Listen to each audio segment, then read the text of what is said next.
writer John Galsworthy.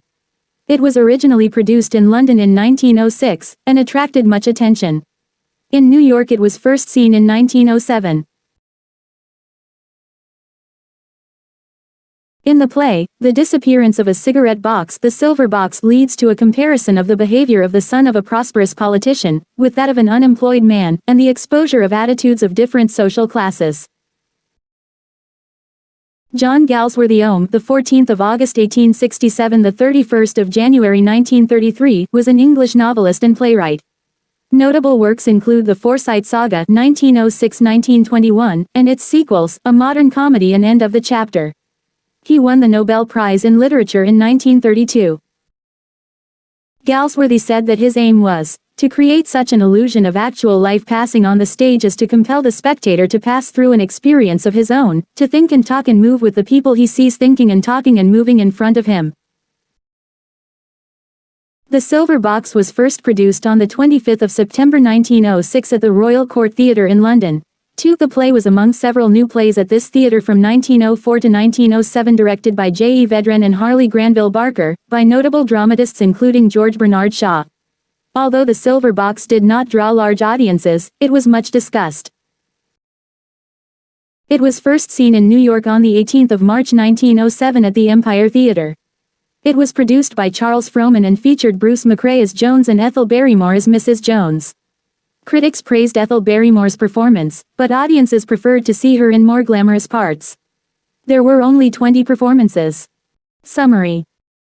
Act 1, Scene I. The three scenes of the first act take place in the London dining room of John Barthwick, a Liberal Member of Parliament. Jack Barthwick, son of the family, comes home at night drunk, carrying a lady's reticule handbag. Jones, whose wife is the charwoman for the Barthwicks, has helped him to unlock the door, and is given a drink by Jack. Jack falls asleep on the sofa. Jones takes a purse that has fallen from the reticule, and a silver box, a cigarette box, and leaves. Act 1, Scene 2. The next morning, Jack is still on the sofa. While Mrs. Jones is cleaning the room, she talks to Wheeler, the housemaid, and to Marlowe, the butler, about her husband. He is out of work, and is violent when he is drunk. Marlowe notices that the cigarette box is missing. Act 1, Scene 3. John Barthwick and his wife, having breakfast, talk about politics. She is alarmed on reading in the newspaper that a Labour candidate has won a by-election, but he says that all parties should be represented.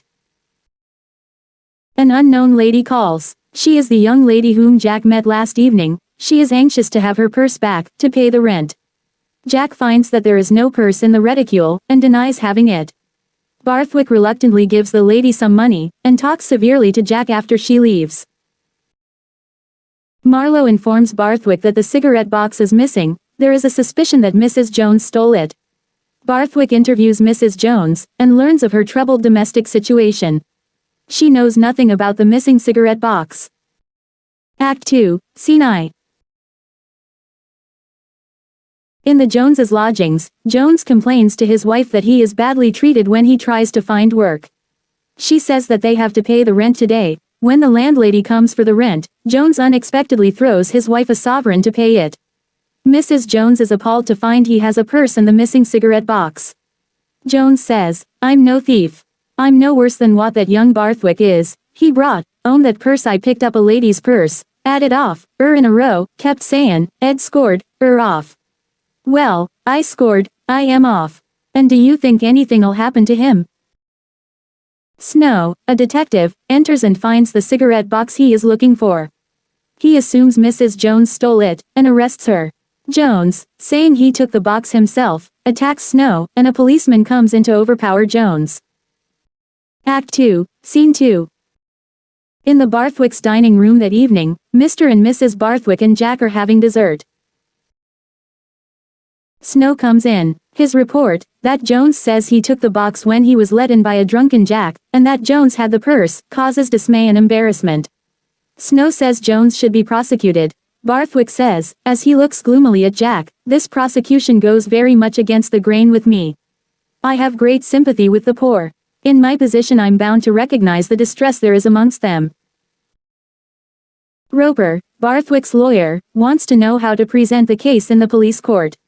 Mrs. Barthwick believes that Jack's involvement is an invention of Jones. Jack is unwilling to appear in court. Barthwick is anxious that the details should not get into the papers. Act 3. In the police court, Mrs. Jones says she was shocked that her husband had the box. Jones says he helped young Mr. Barthwick to unlock the door, and that Jack said to him, "You look like one of these air socialists. Take whatever you like." Jones says he took the box out of spite. Jack, questioned by Roper, says he does not remember Jones letting him in. Barthwick does not press charges, and Mrs. Jones is discharged. Jones, who has pleaded guilty to stealing the box and assaulting the police, is told that being drunk is no excuse and is given 1 month in prison. As he leaves, he shouts resentfully at Jack, who took the purse while drunk but has not got into trouble with the law.